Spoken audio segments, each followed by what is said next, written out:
That sounds great. Well, welcome everyone to Magnet Culture's Workforce webinar. Today's topic is how successful leaders are becoming better bosses. Practical insights from industry peers. So, we are sharing all the ideas we've accumulated with you guys today. I'm Jess Ray. I put together training packages and build relationships with our clients based on, of course, their culture needs that they have for 12 months, 18 months, and beyond. And can I just say, January is so crazy busy. We have been getting calls and emails, checking dates, and figuring out what people's training plans look like for the year. And that gives me so much encouragement that people are really diving in deep for culture change for 2025.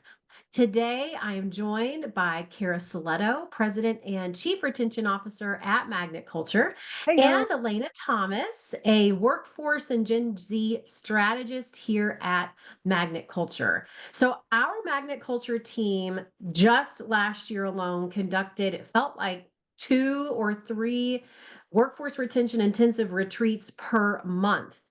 And during that retreat, which is 2 solid days, that organization's mid-level managers, as even supervisors and on up gather to understand today's new workforce. We learn strategies on how to become a more attractive employer and get aligned on how to address the root causes of turnover. Then they leave with their own individual retention roadmap. So during this webinar, we wanted to share all of the aha moments, the obstacles, the success stories, you name it. And so we'll share our tips and tricks for how to run your own team training. Remember that all of our webinars are recorded and they are available. And I'll drop that link right down into the chat for everybody. Check out this past year's webinars and subscribe to our YouTube channel. It's a great way to throw in some micro learnings for your team, and you can be notified as well when those pop up. So today's webinar will be available with just in a few days after today's session, and we hope that you share that out with your leadership team. So as questions come to mind today, you've got a little Q&A box on your Zoom bar, and you can find that right at the bottom of the screen. I'll be engaging you through the chat and we'll answer those questions at the end. Make sure you stay for the entire session because we have a really great, exciting offer for those on today's live call. Enjoy this conversation between our retreat facilitators, Cara and Alayna. Awesome. Thanks, Jess. Excellent. Well, I'm excited to share some insights with you because, as Jess mentioned, we have done a ton of our 2-day retreats. Some folks only do a 1-day retreat, but most of them we get this full 2 days to dive into getting everybody on the same page and really building out that retention roadmap of priorities for folks moving forward. So we just wanted to share, now that it's, a new year, wanted to share some of the best practices that we found, both coming out of the retention content itself. But a lot of folks ask us, like, how am I supposed to get all my managers off the floor or out of their offices for a whole day or two? And oh my gosh, I can't even imagine doing that. Or what would that look like? Or how will the business run? I was at a retreat recently and they had never gotten all of their leaders together. And it was a healthcare organization. And they said, well, we can't pull everyone off the floor and out of the building, can we? And they were like, yeah, that's what we do on Saturdays. So as far as having like all the department directors and things like that, I know we always have a manager on duty, but it can be done. So wanted to share some tips and tricks of how to do it yourself, and then also some things to think about before and after the event. And of course, we're going to sprinkle in some of the actual retention strategies that we've learned from your peers in these programs and give you some of the highlights. So really excited. And Alayna, glad to have you here. Yay! Yes, so excited to be here. So, yeah, Elena's been out doing several of our training programs and keynotes and been with me at some of the retreats this year as well. And so can't wait to hear both of, our big takeaways. So let's start first. Why is it important for us to get together our teams outside of their job roles and put them in a room for a day or two to get together? I'm going to start with, and then I'm coming to you next, Elena. I'm going to start with uh, we have got to get everybody on the same page. Period. So many folks, especially with retention, so many folks are going in different directions. And some people think, oh, well, it's HR's job to do retention. And some people think, oh, it's, the managers are the problem, or, they don't have time for their people and they're not doing what they need to do.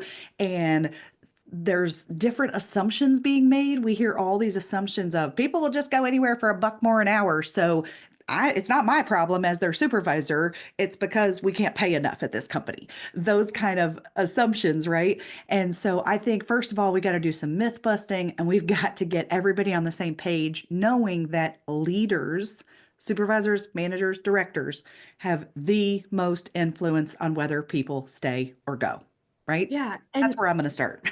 yes, it's so critical, that ownership mentality or that accountability piece, because we do start, right? We get in this session, everyone is not leaving it at the door, right? They're bringing their frustration in and their pain points. And we see that transformation over 2 days, right? We start and we're like, listen, we get it. We are strangers right now to you, but by the time we're done with this, you will understand that we are your number one advocates. And I love when the leaders in the room get it. And I actually will be sharing with you all quotes that leaders have said throughout these 2-day retreats. Let me read you the first one. Is when a leader said this, I got so excited. They said, we need to adjust our mindsets. How we have it in our mind is how it will be exuded in the hall. It clicked. They said, Yep. oh, okay, maybe I do have a role to play in this retention piece. And there are Yes. so many benefits to getting everyone together. Our team does it too. We don't just tell people to do this. Once a year, we get together in person. We are a remote team. So, for my people out there who have remote teams, you are not immune from this either. That in person benefit is so big. Kara, what do you see as the big benefits of in person versus a virtual version of this training? Right. Right. And virtual gatherings are better than none. So Yeah. let's not completely negate that, but there is something to be said for that time in the same place, in the same time, and being able to really build trust Mhm. and team camaraderie. Even though that 2-day retreat, we don't actually have like a here's how to build trust type of module in it, but we just find that people see each other's perspectives as we have deep discussions around retention issues and staffing issues.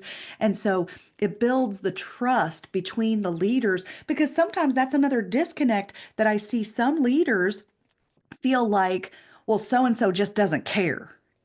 Some kind of perception is out there that this person doesn't care, or that manager is just not any good. This person doesn't understand their people. This person's disconnected and whatnot. And sometimes that assumption might be true, and they need actual training to build their competence and confidence in, being a better leader. But sometimes it's just a perception that you are like, oh wow, that person really does care.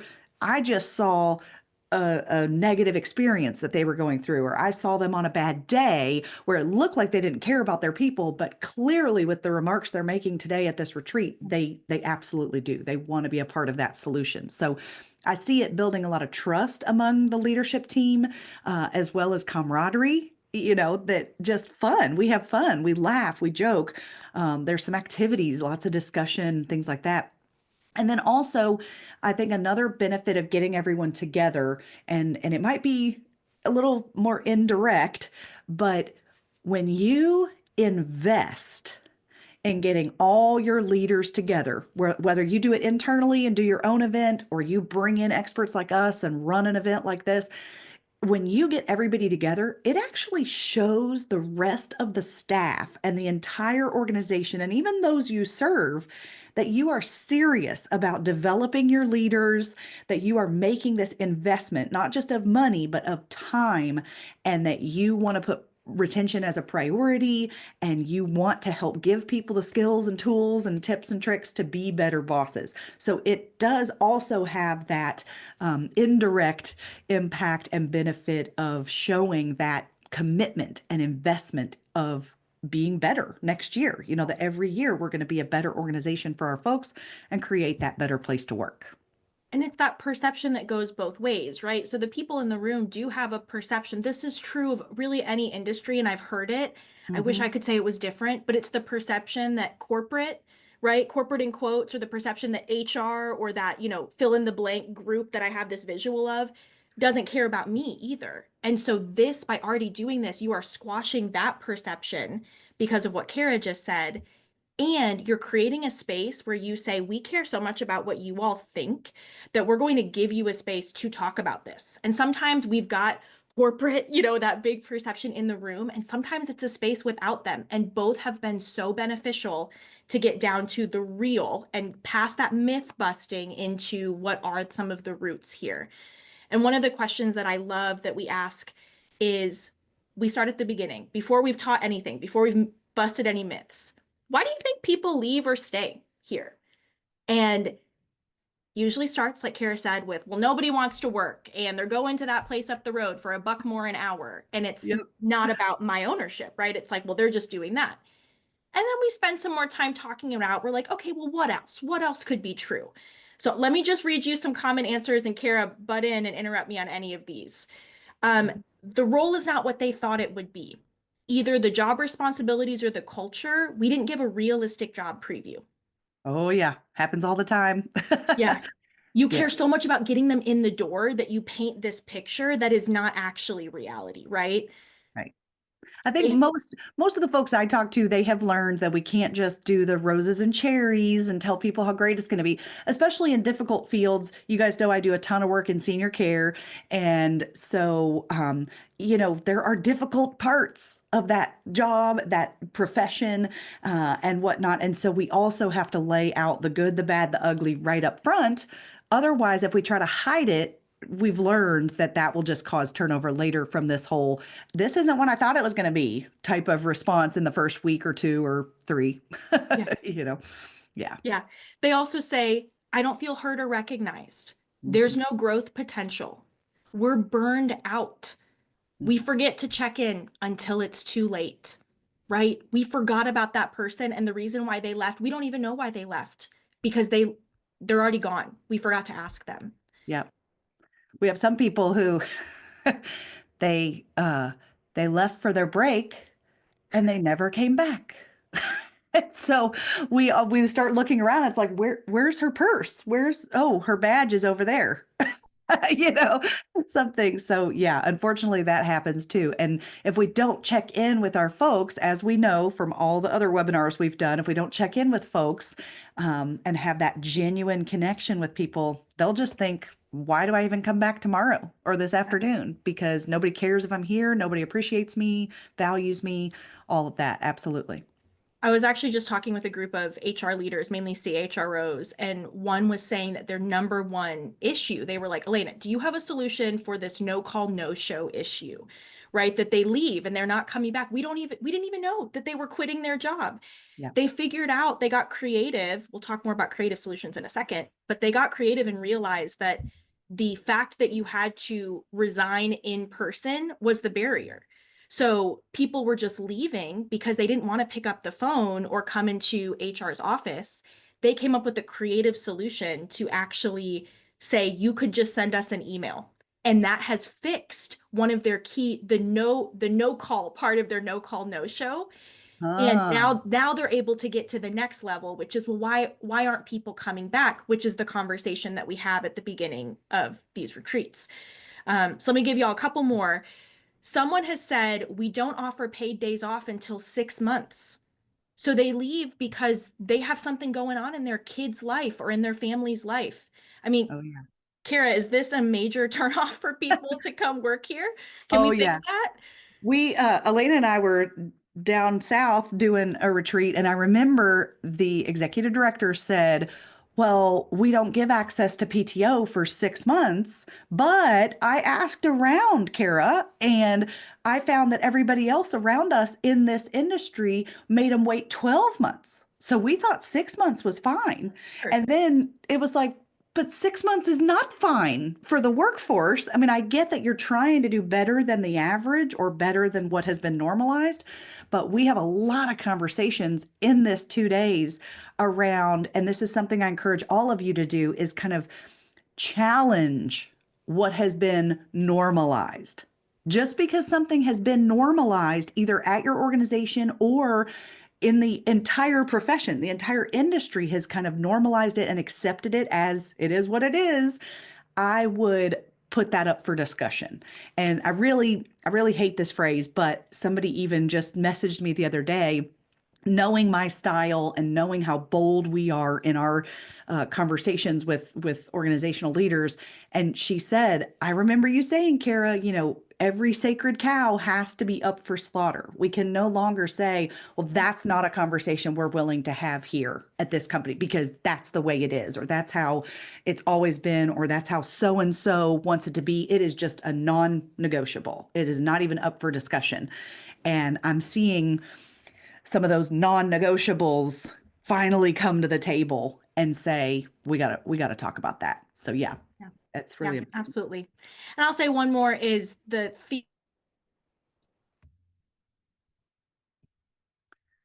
Oh,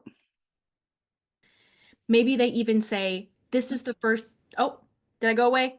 are you there? Yeah, Alayna, can you just repeat what you just said? I don't know if it's me or you who froze, but do it again, please. Sorry. Thanks.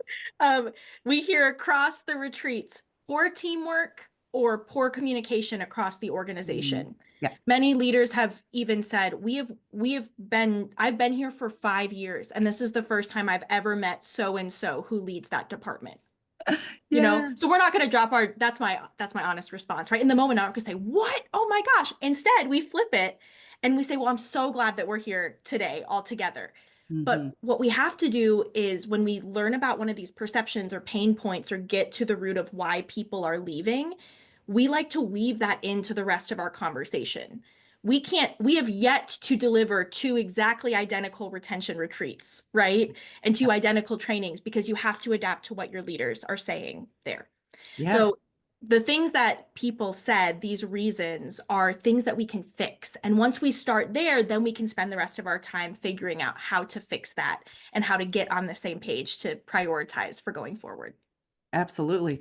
Yeah, so if you're going to run a program, some kind of, strategic retreat, get everybody together to talk about this, you want to address the myths right up front and not you don't want to call them myths, but assumptions, right? What is your Right. perception? Why do you think we have this problem? Why do you think people are quitting or fill in the blank here, right? Why do we think it's happening? And then we can start to unpack that and really uncover, okay, is that what's really happening or is that a perception? I got to tell you, one of my very favorite perception quotes is from Cy Wakeman, who is an extraordinary HR leader and consultant and speaker and all of that. And she said, did that car really cut you off? Or did they just change lanes closer than you prefer? Right? Awesome. So I just will never forget that when I think about like kind of perception and assumptions and myth busting, it's like, did they really cut you off? Because you're going to tell everybody they cut me off when maybe that person just has a higher risk tolerance and they got in front of you, they changed lanes closer than you prefer. They didn't think they cut you off. And they knew you were there. It's not like they didn't see you, but that's the different perception between car number one and car number two in that scenario. So always kind of start with getting the assumptions out on the table. What do we think is going on? What do we think the problems are? And then we can start chipping away at that. And when we find some specific things that we know there's a gap between like where we're doing it now and where we know we need to be, right? Then we can brainstorm. How do we get there? How do we change the trajectory of what we're doing now to where we really want to be as a leader or as a culture and things like that? So, one of my favorite parts is when we dive into okay, we talked about why people leave. How do we get people to stay longer? Okay. And that's a big, broad question, of course. But we specifically talk about anybody who's been following us for very long knows about the carrots. Instead of having one big, giant 365-day carrot on a stick of once you stay a full year, then you get more benefits or a pay increase or whatever else, what can we do in that first year as little baby carrots that can be provided along the way? So what could we do to incentivize somebody to stay another month or week or quarter, that type of thing. And so we wanted to give you a rundown of some of our favorite incentive ideas and some carrots that you can do, especially for those of you who have the 30, 60, 90-day turnover. That is critical that you start putting those things in place. So, one of my favorites, and I've said it a million times, is one of our clients out of New York has a huge senior living building, and the executive director, Brian, he can't know everybody because it's a really big campus, really, really big building. And but he does want to connect with the new hires and especially with the front line. And so they figured out that people who come into the organization, they hear about Brian, they see his picture, they know who he is in the hallway, but they don't get that time with him or time to connect. And sometimes people just want access to something, not just money or gift card. I mean, everybody loves money and gift cards, but another incentive or, carrot that we can put in place is kind of access to different people. So Brian came up with this idea, him and his team, that we're going to do super creative lunch with Brian. Okay. Yeah, it's not very creative, but that's cool. It's about the thought, not the title. So what he offers is every single month he goes to lunch as a group with the people who hit their 90-day mark. And they tell people when they come in, hey, you're going to get this, at 30 days, or this at 60 days. And then at 90 days, once you've hit 90 days, you'll get to go to lunch with Brian to get to know the executive director. And he uses it as a focus group to get to know the new hires coming in, and really talk to them and learn their perspective and why they chose this organization to come work for and things like that. But then they also get that access and like, wow, I got to go to lunch with the executive director. So that's kind of fun. And then another one that I love is one of our groups gives folks a different color badge for the first 6 months. Okay. And on one hand, you would think, wow, so you're going to highlight the new hires, and doesn't that like make them prone to bullying or something? I don't know. No, no, no, no, no, not at all. In fact, we teach folks to really roll out the red carpet for new hires and make sure that every new hire feels super duper welcome. And so that different color badge that people have for the first 6 months means that if they're walking down the hall kind of looking for something, I'm not sure if I'm in the right part of the building, that anybody can jump in, a staff member or a leader can jump in and say, hey, how can I help you find what you're looking for? Or are you, headed this direction? What can I do for you? So it really makes people feel super welcome and cared for as an employee for that first 6 months.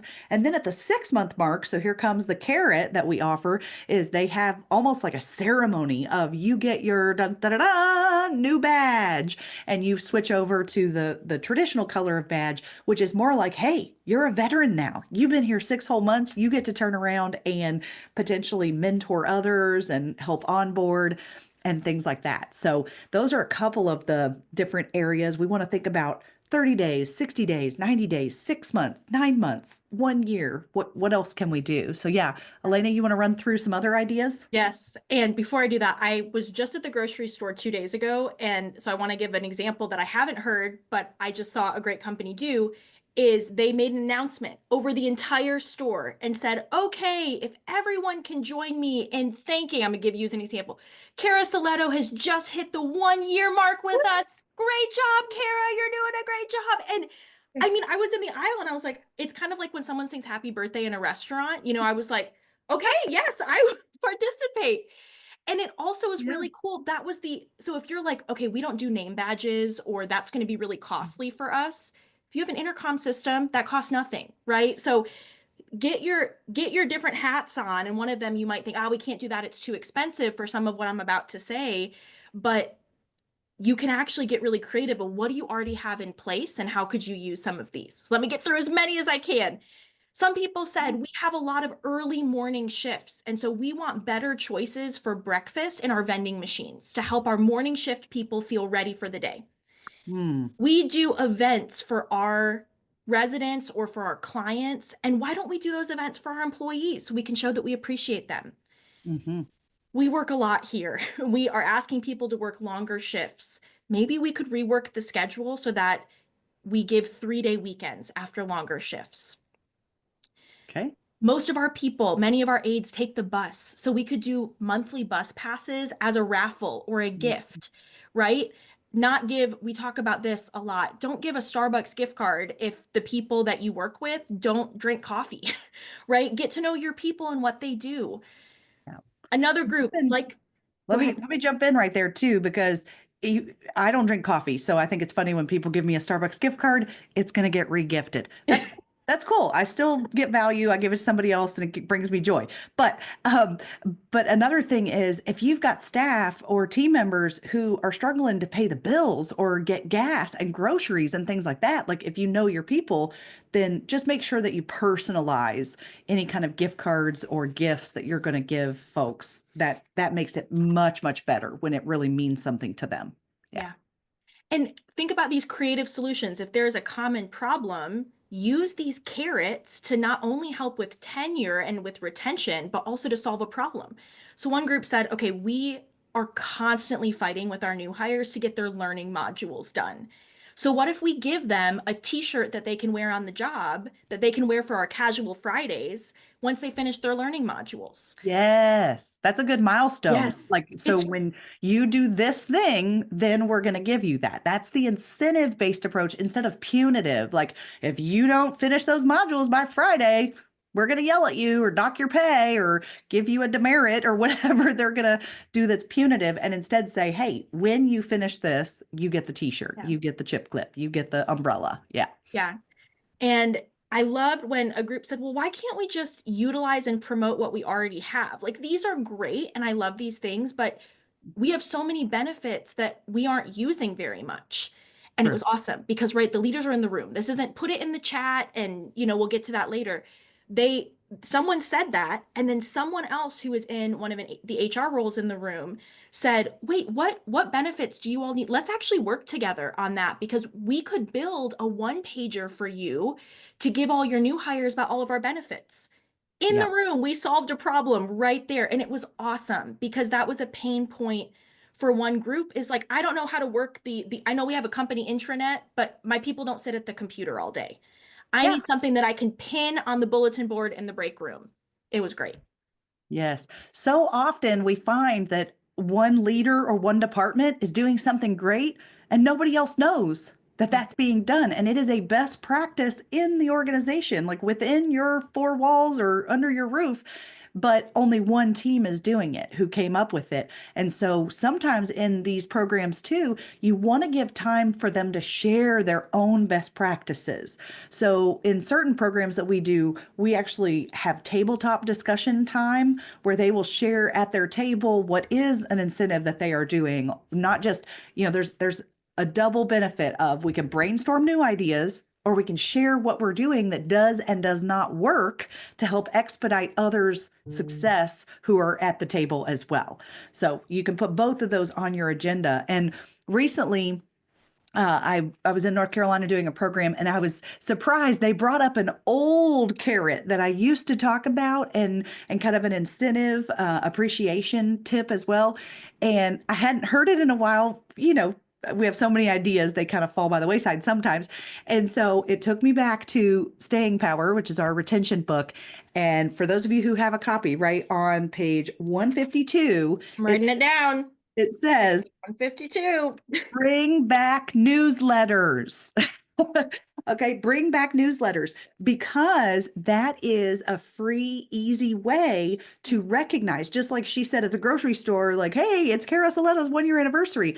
You can do that with your newsletter. And if you push out, via text or email or however you need to communicate that, even posting a one-page newsletter in the bathroom stalls, where it has not only the 1-year mark too. I wanted to come back to that because for decades and decades and decades, we didn't really recognize people until they hit the 1 year mark and beyond. Even that, it's like your first year, maybe your second year, then we recognize you at 5 and 10 and 15.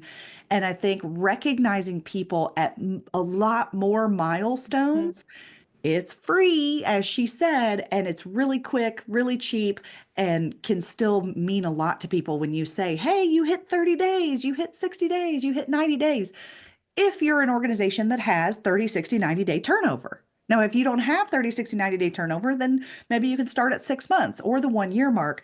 But so many groups that I work with, they're losing people after a week.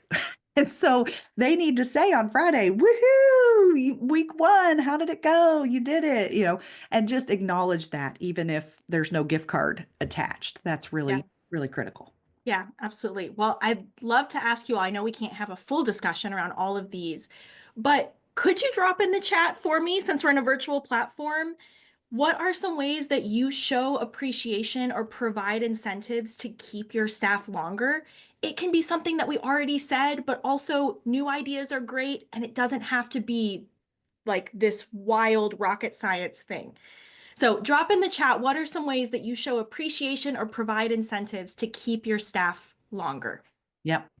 We'd love to share some of those as well. So awesome. Okay. I'll come back to some of those. You guys write them in Great. the chat, and then we can pop back in and do that as well. So a really great chat to have at the end of your retreat and of your program is we ask the leaders. Of course, we want to know, what did you learn? What was your big takeaway? Those kind of things.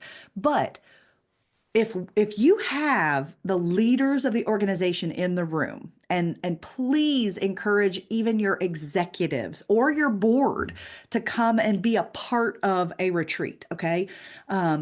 If you have the leaders in the room, then I would encourage you, leave an hour, a very significant amount of time, leave an hour toward the end of the program to go around the room and ask people a couple of questions, and they have to answer out loud. This is their chance. It's almost like that speak now or forever hold your peace kind of situation, right? And so we say, what do you need from the organization? Right? What do you need from the organization to reduce turnover? Because a lot of times the leaders in the room, they can do so much, but they also need some more support or resources from the company. And this is their time to make that heard.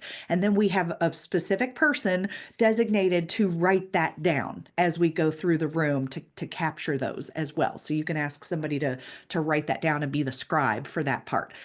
We also ask them, what commitment are you going to make to reduce turnover? Because, of course, in our programming, we're teaching them to be retention champions. We're teaching them that they have more influence and can adjust their approach to be more effective. So we wanted to share a little bit of the insights from when we say, what do you need from the organization? Right? We actually provide, after our 2-day retreats, an executive report where we capture some of these areas. And I'm just going to start with my number one, and that is, Alayna, I'm sure you've heard this at your events as well, is the the leaders just need more time, because as you all know, their job description and their plate has just overflowed, overflowed, overflowed. It's kind of had scope creep, we call it, over the years of doing more with less, doing more with less, doing more with less. And so I would say that most of the leaders, one of the main answers is, hey, organizational executives, I need more time. I need the time to check in with my people. I need time to develop my staff, mentor, train properly. I need time to think about retention and be that retention champion for my team. And so it opens up a much bigger conversation where sometimes I even go in, Alayna and I both, with the organizational leaders, and then we start talking about recalibrating job descriptions and recalibrating the expectations that we have on our managers and things like that. So I know some of you are probably rolling your eyes like, yeah, we all need more time. But I'm going to tell you, it's a huge impact when you've got a room of 30 leaders plus the executives, and 15 of them say, my workload is unsustainable and I cannot keep this up. So Yeah. I really need it. It sometimes I've seen it hit a tipping point at that retreat where then the executives say, okay, we hear you and we understand this isn't sustainable, so we're going to do something about it. And then we have to dive deeper, at a later date into those issues. So Yeah. yeah, that's the number one that I hear of what they need. Now they at the same time they flip quickly and say they're still committed, they're still committed to doing what they can do to reduce turnover. But that's what they need from the organization is that recalibration of the Yeah. workloads. And especially because we are teaching so many great things they can do to move from a good leader to a great leader that can really check in with their people. And they say, I want to commit to checking in with my people and to knowing how my team appreciates being recognized. Some of you in the chat mentioned, like, let's recognize them the way that they want to be recognized. And they said, great, I can do that and I can commit to that, but not with this 24/7, 365 job. I need a break so that I can recharge and give to my people. There's also, especially if you're struggling with retention, which is what we're talking about here, there's this issue of by the time they get to me, they don't have what they need. So like I need them to work right away and they don't have that. I need more structured onboarding and resources and support. Well, we're going to challenge some of that myth. Sorry, let me take that back to the assumption. We're going to go off of the assumption a bit and say, well, how can we take some ownership here? And so we meld two messages together here and say, great, you're telling the organization I need more before they get to me, but I also need more while they're on my team, right? There are certain things that they need to know once they hit the 6-month mark, and I need you to help me provide that to them. Managers don't have time to do that all on their own. They need the guidance and support from their teams. Yeah, absolutely. Another big one that's creeping up right now that I keep seeing as a need is technology is out of date.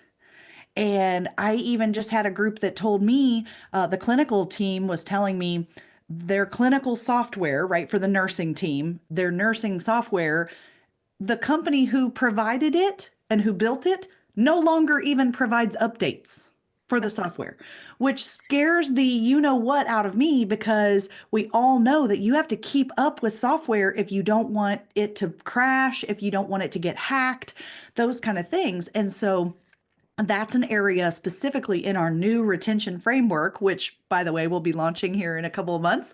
But technology of does it help or hinder your staff and their workloads and their ability to do their job? That's another big one too. That kind of aha moment comes to the front of the conversation.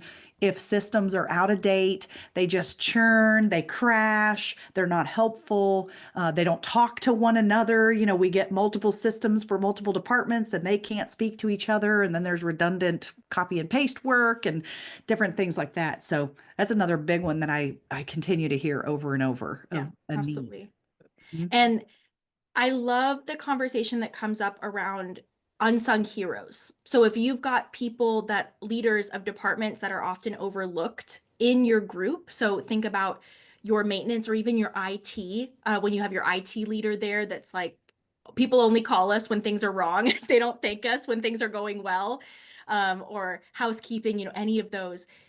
It's a great time to think about, is there a chance that there are certain departments that do need more appreciation? So that's something they need from the organization is, hey, my people need a morale boost, not a morale crusher every single time something's going wrong. I want you to see all of that. So we have this resource that I'd love to share with you all. If you're saying, this is great, how can I learn this from my leaders? If you're still planning a training program, awesome. That will be a great opportunity for this. But you have access to your leaders and to these perceptions at any time. We really encourage you to try going on a listening tour. If you haven't heard us talk about that before, it is an opportunity for you to go and ask questions and listen. You can't push back in the moment. You can't say, oh, well, actually, you're thinking about that wrong, or I have a solution for that. No, no. Go And listen, and also, by the way, you might be a bit intimidating that first time that you do it. So do it a couple times, build that relationship, and then you'll learn what people on your team need from the organization or why people are leaving their teams. So Jess is going to drop that in the chat. It's at magnetvault.com. A lot of you have been with us for a long time. You already have access to that. But if you're new, just click that link, type in your email address, and then you have your special link every time that you want it. And we have dozens of resources there for you. That's awesome. Well, hey, I've got to come back to these ideas. I We know got there's so many good ones. we got a plethora of great incentives and carrots type of ideas in here. I was just going to mention a few that jump out to Right. me. I love that somebody said we have big celebrations for the 5 and 10 year mark. Because if you still do that kind of big milestones and even more than that, I work with groups who have folks who've been there 40 years, but making that a huge, huge deal on top of the 30, 60, 90 day, 6 month, just even acknowledgement and that type of thing. I love that Barbara mentioned here that she does a year in review iMovie of the photos that have been taken of the team throughout the year. And I got to tell you guys, I don't know what system she uses for that. I mean, I guess maybe iMovie, but I'm not a Mac person. I don't understand that language. Anyway, there are so many free apps out there that will make a quick movie for you of photos with music behind it and everything. My 10-year-old son is doing this, y'all. He made, unfortunately, our neighbor's dog passed away, and he said, "Mom, can I make them a video of their doggy pictures?" So he went to Facebook, my Facebook account. He grabbed the pictures of their dog, popped them into, I think, CapCut, which is an app on anybody's phone that you can download. And he made this little 2 minute memorial video of their dog pictures for the neighbors. It was so sweet. So you can absolutely do that type of thing as a celebration and recognition for folks anytime, for the holidays or when somebody hits an anniversary or something like that. Yeah. Yeah. Or if you can't even you're like, okay, I don't know how to do that. I don't have time to do that. Just record a video of yourself and Yeah. text it to that team member. Maybe you're not going to see them during their actual big day. Just text Hmm. them a video. It is simple to do. Maybe test it out with someone else first to make sure it all works. But gosh, that just means so much. Or getting a thank you note in the mail. If you have access to addresses. I mean, they're small things, but they're so impactful. Yes, absolutely. Okay, so you want to open with some assumptions and hopefully myth busting, getting everybody on the same page. You're going to have some areas where you can brainstorm, table topics, overcome barriers you guys are working on, address the pain points head on, right? Just do not skirt around it. Just say, look, we know this is an issue. This is why people are leaving. So what can we do about it? And so we want to do that. And then I encourage you toward the end of the program to have folks work on their priority list. Okay. So two things. One is, what am I going to do differently, right? What am I going to put forth here? And then also, how am I going to make that happen? Because I mentioned earlier, one of the biggest barriers is I don't have time. I'm already busy. I don't have time to do these things. So we encourage managers right then and there, like, get out your calendar and think about, what do I want to do monthly? And just set a monthly reminder on your calendar, like checking in with your people or appreciating the people who've hit 30, 60, or 90 days that month, that type of thing. And then having them put it right on their calendar, both monthly and quarterly reminders. So, monthly, I want to celebrate who's hit 30, 60, 90 days. And then quarterly, maybe I want to check in very genuinely with my staff and have more of a what's going on kind of conversation, different things like that. I don't have like a magic formula for what you want to set up, but you want to give your leaders time toward the end of the program, toward the end of that retreat. Don't just cram the whole thing full of talk time. Give them time and space to actually think about, okay, what am I going to do? And how am I going to make that happen? Give them that space. And you may even want to schedule afterwards. Here's another thing. You might want to schedule time afterwards, either, 30, 60, 90 days after your leadership retreat, or monthly on a regular basis, or quarterly, saying, what have we accomplished? Right? Get that same group of people back on either a Zoom call or back in a room briefly, not for a whole day, but maybe for 30 minutes, 60 minutes, 90 minutes, and say, what have we done? And you can reinforce what they learned from the program.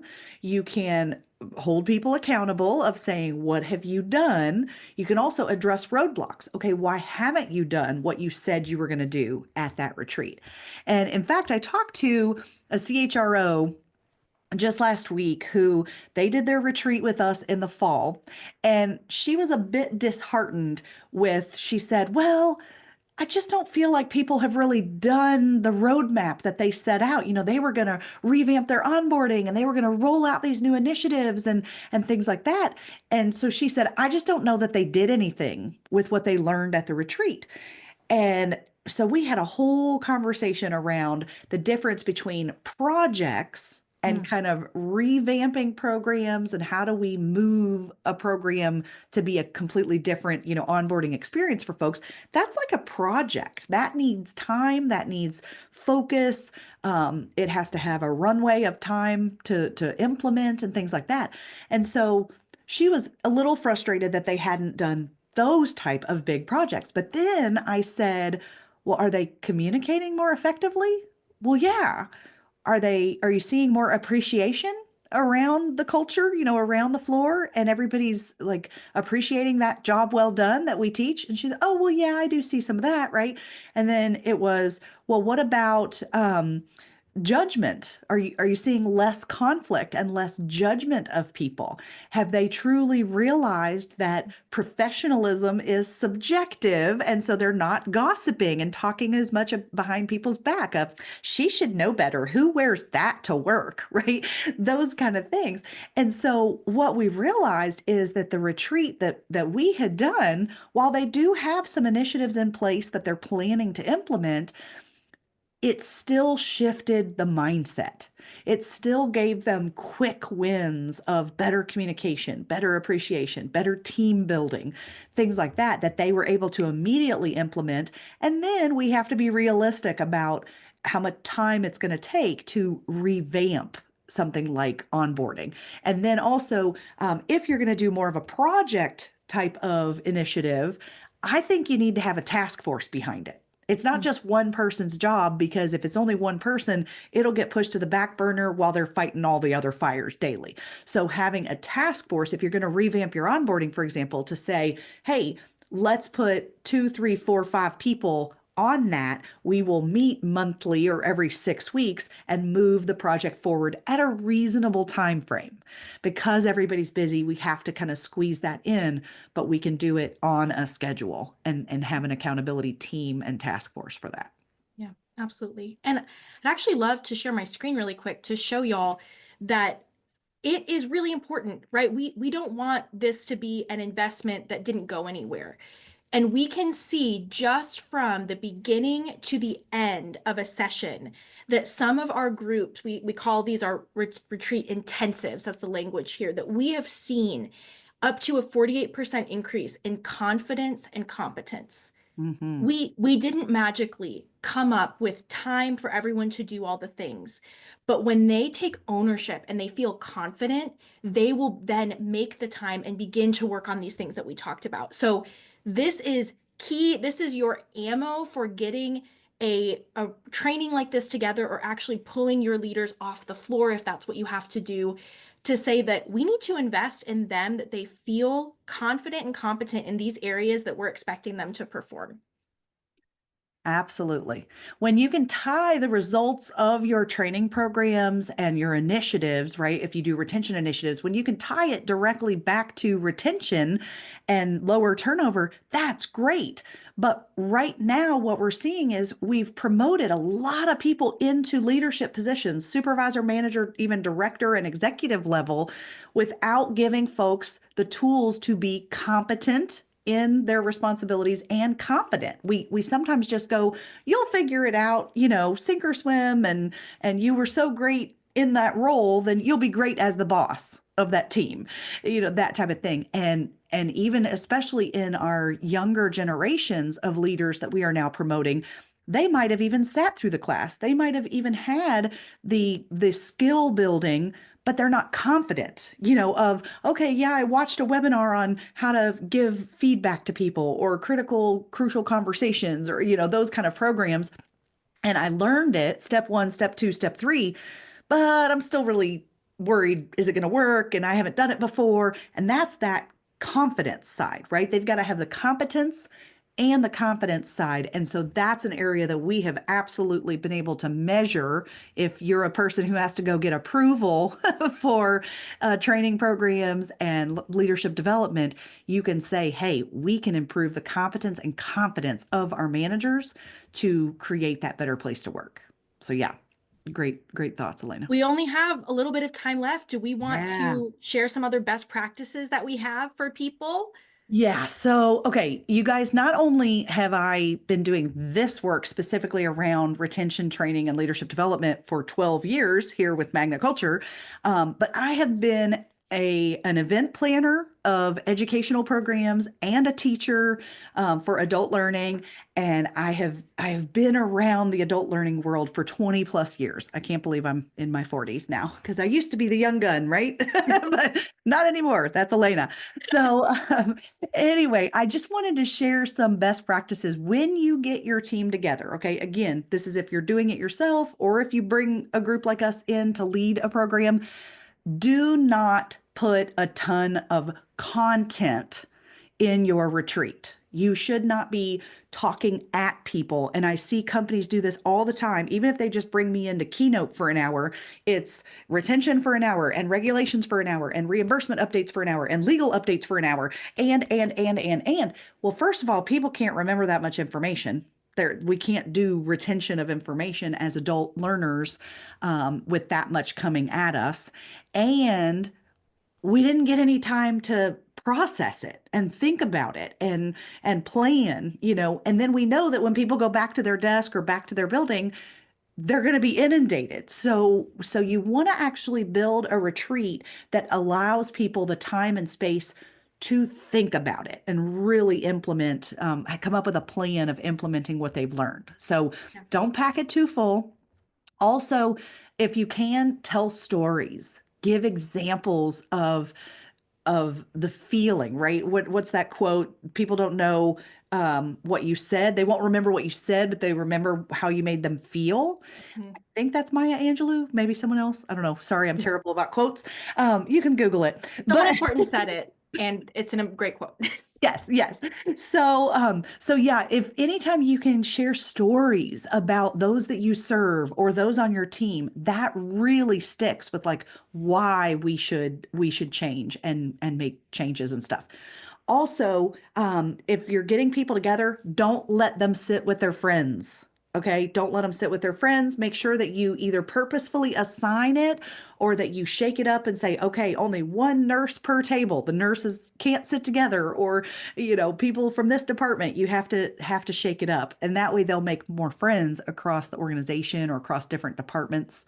Try to keep them in groups of 3 to 5 if you can. So like half round tables or clusters where you put them together is really good. Because if you have more than 5 in a group discussion, folks can slip through the cracks and not be heard, and you don't want that. Make sure to offer snacks and coffee or caffeine of some kind and water and things, especially if it's a group who's used to being on their feet all day and you're asking them to come sit. Give them some, sugar or caffeine or something that might help them as well.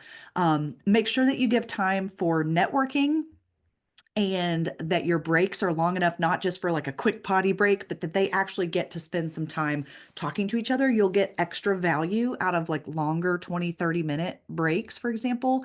And then you want to make sure that you have some get out of your seat activities, some icebreakers. I know icebreakers seem hokey, but we ask questions like cats or dogs as an icebreaker when you open the day, and it helps people find like, oh, there are my dog people. Ooh, okay, cat people. Maybe not, but it brings some fun and laughter and a little bit of healthy competition in as well. And you may also want to incorporate some some accountability buddies or those task force type groups. One organization I'm in, they call them raft groups. And the reason is because they said, if the boat sinks, who would you want to be in a raft with? And those are the people that, they kind of stay together as accountability partners, and they check in monthly or quarterly with each other to move things forward. So, Yeah. yeah. Other thoughts or I'll just add one more just because of time, but if you are getting feedback from your leaders, have someone capturing that, right? Because the worst feeling for all of us is when we leave a meeting where we got to share a bunch of our stuff and then it's crickets. No one follows up. We don't know what's happening. So have someone take notes. It doesn't have to be you. If you're leading the training, you've got to focus on your people. Have someone else or have the tables put things on post-it notes that you can pick up after. So when you make it interactive, make it also impactful that you can do something with later. Yeah, fantastic. And don't forget, ChatGPT is your friend and it's free. So it can give you event planning tips and tricks and help you with your agenda, putting that together, discussion questions. You put your topics in and ask for discussion questions. That can help expedite your planning time as well if you're going to put together your own program. All right.